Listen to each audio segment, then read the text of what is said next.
Next gen astro TV நேயர்களுக்கு astro KS ஐயங்காரின் பணிவான நமஸ்காரங்கள். குரு பெயர்ச்சி 2024-25 குரு பெயர்ச்சி அப்படின்னு சொல்லும்பொழுது குரு பகவான் ஒரு ராசியிலிருந்து அடுத்த ராசிக்கு செல்லக்கூடிய காலகட்டத்தை குரு பெயர்ச்சின்னு சொல்கிறோம். இப்போ மேஷ ராசி கிருத்திகா நட்சத்திரம் 1ஆம் பாதத்திலிருந்து கிருத்திகா நட்சத்திரம் 2ஆம் பாதத்துக்கு போகிறார். 1/5/2024 மாலை 5:30 மணிக்கு வந்து மேஷத்திலிருந்து ரிஷபத்திற்கு குரு பகவான் செல்கிறார். 11/5/2025 வரலும் குரு பகவான் ரிஷபத்தில் இருக்க போகிறார். இந்த ஒரு வருஷம் ரிஷபத்தில் இருக்கக்கூடிய காலகட்டத்தில், அதாவது சித்திரை மாதம் குரோதி வருஷம் சித்திரை மாதம் 18ஆம் தேதியிலிருந்து விஸ்வாசு வருஷம் சித்திரை மாதம் 28ஆம் தேதி வரலும், அதாவது சித்திரை மாதத்தில் வந்து 18ஆம் தேதி குரோதி வருஷத்தில், அதாவது 1/5/2024 11/5/2025 வரையிலும் குரு பகவான் ரிஷபராசியில் இருக்கக்கூடிய பலன்களை இப்போ பார்க்க போகிறோம். இது ஏன் மிகவும் முக்கியமானது அப்படின்னா, மெதுவாக செல்லக்கூடிய கிரகங்கள் அப்படின்னு சொல்லக்கூடியது, வருட கிரகங்கள்னு சொல்லக்கூடியது வந்து குரு, சனி, ராகு, கேது, இந்த கிரகங்களினுடைய பெயர்ச்சிகளை பற்றி சொல்லுவோம். இவர்கள்லாம் வந்து வருடத்திற்கு ஒரு முறை, குரு பகவான் ஒரு வருஷத்துக்கு ஒரு தரம் ஒரு ராசியிலிருந்து அடுத்த ராசிக்கு போகிறார். ஒரு நட்சத்திர பாதத்தை கடக்கிறதுக்கு 40 நாள் ஆகும். ஒரு டிகிரியை கடக்கிறதுக்கு 12 நாள் ஆகும் அவருக்கு. சனி பகவான் 2.5 வருஷமாகும். ராகு கேது 1.5 வருஷம் ஒரு ராசியிலிருந்து அடுத்த ராசி போகும்பொழுது. இதனால தான் அவர்களோட பெரிய மாற்றத்தை ஏற்படுத்தக்கூடிய, தாக்கத்தை ஏற்படுத்தக்கூடிய வல்லமை அவர்களுக்கு உண்டு. குரு பகவானை பொறுத்தவரையிலும் குரு பகவான் தனகாரகன், புத்திரகாரகன் அப்படின்னு காரகத்துவம் அப்படின்றது கொடுத்துருக்கு. அதாவது அவர் தான் அத்தாரிட்டி அந்த 2 விஷயத்துக்குமே. குரு பகவானை பொறுத்தவரையில் குருவை பொன்னன்னு சொல்லுவாள். குரு பார்க்க கோடி நன்மை, குரு இருந்த வீட்டை விட பார்த்த வீடு சுபிட்சம் அதிகமாகும் அப்படின்னு சொல்லக்கூடியது ஜோதிட சாஸ்திரம். அதாவது இருக்கிற வீட்டிலையும் நல்லதை செய்வார், அவர் பார்க்கிற வீட்டில் வந்து மேலும் நல்லதை செய்யக்கூடிய ஒரு விஷயம் உண்டு. இயற்கை சுபரில் முதல் சுபராக கருதக்கூடியவர் குரு பகவான். நம்மளுடைய இந்த பிளானட்டரி பொசிஷனில் வந்து ரிஃப்ளெக்ஷன் ஆஃப் சன்லைட்டை வந்து எடுத்து பார்த்தோமே, ஆனால் சூரியனிலிருந்து வாங்கக்கூடிய கதிர்களை 2 மடங்காக பிரதிபலிக்கக்கூடியவர் வந்து குரு பகவான் அப்படின்றத வந்து சயின்டிஸ்ட் ஆராய்ச்சி இப்போ சொல்லியிருக்காங்க. அதனால் குருவினுடைய தாக்கம் ஒரு மனிதனுக்கு ஒரு பெரிய ஏற்றத்தை கொடுக்கும். ஏன்னா தனகாரகன், புத்திகாரகன், அதாவது தனகாரகன், அதை தவிர வந்து புத்திரகாரகன், அதை தவிர படிப்புக்கு எந்த ஒரு விஷயத்திலும் வீட்டில் சுபத்துவம் நடக்கணும் அப்படின்னா குருவினுடைய அந்த ஒரு ஆசீர்வாதம் இருக்கணும். அதனால தான் குரு பார்க்க கோடி நன்மைன்னு சொல்கிறது. குரு எந்தெந்த இடத்த பார்க்குறாரோ அந்தந்த இடமெல்லாம் அதீத சுபமாகும். இந்த இயற்கை சுபரான குரு பகவான் ஒன்று நல்லது செய்வார், இல்லை நல்ல எதையுமே செய்யாமல் இருப்பார். கெடுதல் அப்படின்றது வந்து யாருக்குமே செய்ய மாட்டார். ஏன்னா அதிகமான சுபர் அப்படின்னு சொல்லக்கூடியவர் குரு பகவான். அவர் வந்து சாத்வீக குணத்தை உடையவர். அதனால் வந்து யாருக்கும் தீமை அப்படின்ற ஒரு விஷயத்தை செய்ய முடியாத அளவுக்கு இருக்கும். ஆனால் குரு பகவான் சரியில்லாத லக்னங்களாக இருந்தால் அவர்களுக்கு வந்து நல்லதை செய்யாமல் எதையும் செய்யாமல் இருப்பார். அதுதான் வந்து அவருடைய பிரச்சனையில் வரும். சரி, இப்போ குரு பகவான் ரிஷபராசிக்கு போகிறார். ரிஷபராசிக்கு போகிறதுனால என்ன அப்படின்னா, குரு பகவான் இருந்த வீட்டிலிருந்து அவருக்கு 7ஆம் பார்வை, எல்லா கிரகத்துக்கும் 7ஆம் பார்வை உண்டு. சமசப்தம பார்வைன்னு சொல்லக்கூடியது 180 டிகிரி. அதன் மூலியமாக அவர் விருச்சிக ராசியை பார்ப்பார். அதனால் விருச்சிக ராசி அதீதமாக சுபப்படுறது. இதனால் வந்து பார்த்தாலேயானால் குரு பகவான் பார்க்கறதுனால அதீத சுபத்துவம் அடைகிறதுனால உடல் நலத்தில் நல்ல ஏற்றம், எல்லாமே பொருள் நலத்தில் நல்ல ஏற்றம், பேச்சுகளில் நல்ல வல்லமை எல்லாமே வரக்கூடிய பாக்கியம் உண்டு. இதை தவிர வந்து பார்த்தோம்னா குரு பகவானுக்கு அதாவது ஒரு ஸ்பெஷல் அப்படின்னு சொல்லக்கூடியது 5-9 பார்வைகள் உண்டு அப்படின்றது ஜோதிட சாஸ்திரம். 5ஆம் இடத்தையும் பார்ப்பார், 9ஆம் இடத்தையும் பார்க்கக்கூடிய வல்லமை அவருக்கு உண்டு. அதன் மூலியமாக அவர் கன்னியா ராசியையும் பார்க்குறார், மகர ராசியையும் பார்க்குறார். இதன் மூலியமாக பார்த்தாலேயானால் கன்னியா ராசி, விருச்சிக ராசி, மகர ராசி, இந்த 3 ராசிகளுக்கும் மிகப்பெரிய ஏற்றத்தை கொடுக்கக்கூடிய காலகட்டமாக வரப்போகிறது. ஏன்னா குருவே பார்க்குறார் நேரடியாக. எந்த ஒரு பிரச்சனையாக இருந்தாலும் இந்த ஒரு வருஷத்தில் வந்து குரு பார்க்க கோடி நன்மைன்னு சொல்கிறதுனால உங்களுக்கு பிரச்சனைகள் அதாவது தலைக்கு வந்து தலைப்பாக போகும்னு சொல்லுவார் இல்லையா, அந்த மாதிரியான எந்த பிரச்சனைகளையும் உங்களை அண்டாமல் பார்த்து கொள்ளக்கூடிய ஒரு விஷயமாக இருக்கும்.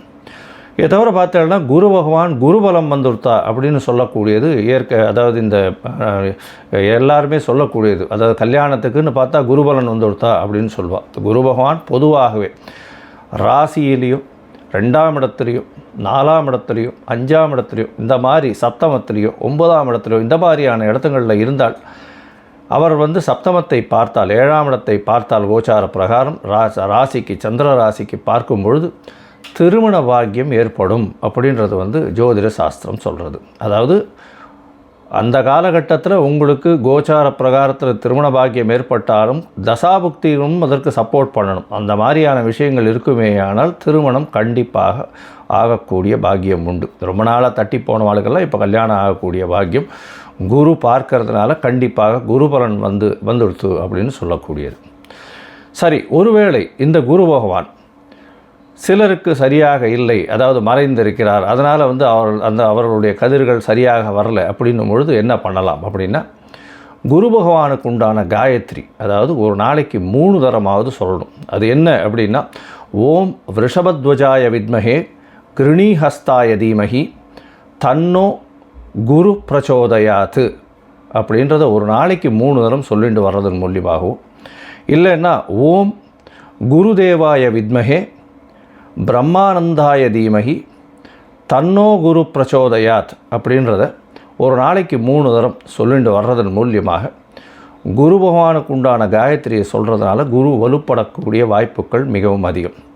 இதை தவிர வந்து தட்சிணாமூர்த்தியை வழிபடுறதும், வியாழக்கிழமை ஆஞ்சநேயருக்கோ இல்லைன்னா விநாயகருக்கோ போய் சுற்றிட்டு ஒரு 9 தரம் பிரதட்சணம் பண்ணிட்டு வர்றதும், தட்சிணாமூர்த்திக்கு மஞ்சள் நிற ஆடை அதாவது வஸ்திர தானம் கொடுக்கறதும், அதை தவிர படிக்கக்கூடிய குழந்தைகளுக்கு உங்களால் முடிஞ்ச ஹெல்ப் பண்ணுறது, அதாவது அவர்களுக்கு பொருள் உதவியோ பண உதவியோ எது பண்ண முடியுமோ அவர்களுக்கு உண்டான படிப்புக்கு உண்டான விஷயங்கள் வாங்கி கொடுக்கறதன் மூலியமாக, அதாவது அருகில் இருக்கக்கூடிய பாடசாலை இல்லைன்னா ஏழை மாணவர்கள் படிக்கிறதுக்கு உங்களால் முடிஞ்ச விஷயத்தை செய்யக்கூடியது.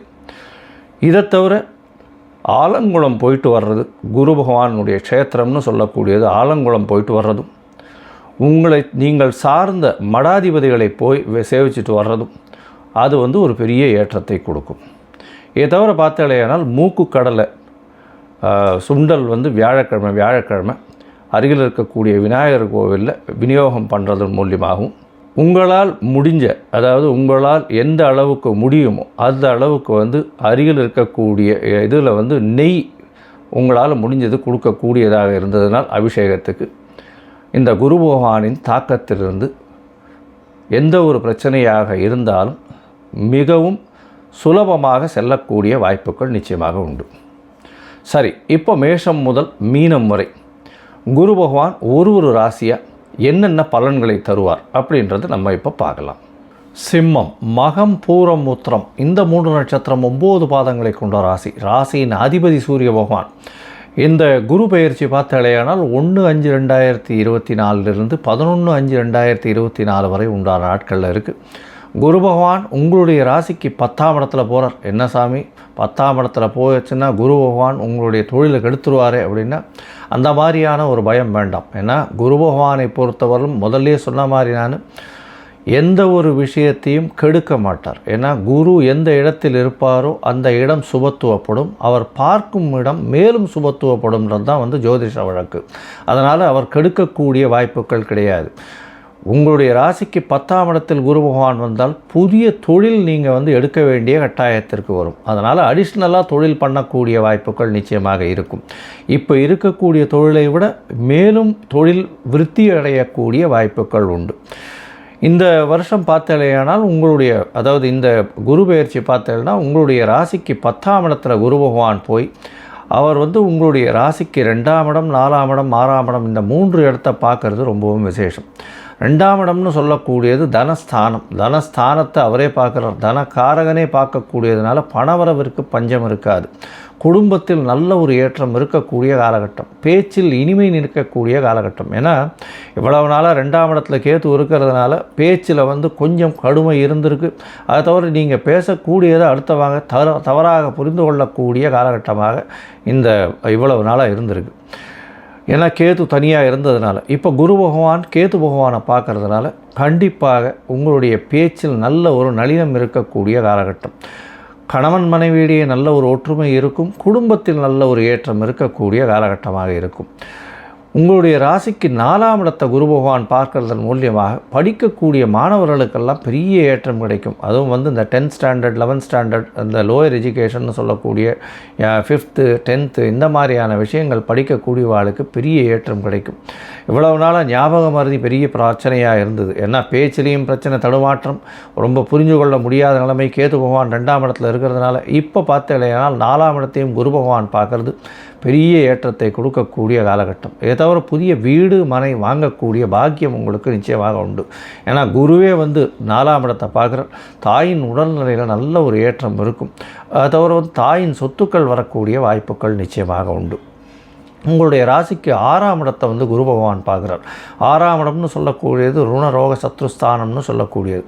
இதில் குரு பகவான் பார்க்கறதுனால, சுவர் பார்க்கறதுனால கண்டிப்பாக உடல் நலத்தில் பிரச்சனைகள் இருப்பவர்களுக்கு ஒரு ஏற்றம் கிடைக்கும். அதாவது உடல் நலம் சரியாகக்கூடிய வாய்ப்புகள் நிச்சயமாக உண்டு. புதிய கடன் வாங்கக்கூடிய வாய்ப்பு உண்டு. கடனும் சுபக்கடனாக இருக்கக்கூடிய வாய்ப்புகள் உண்டு.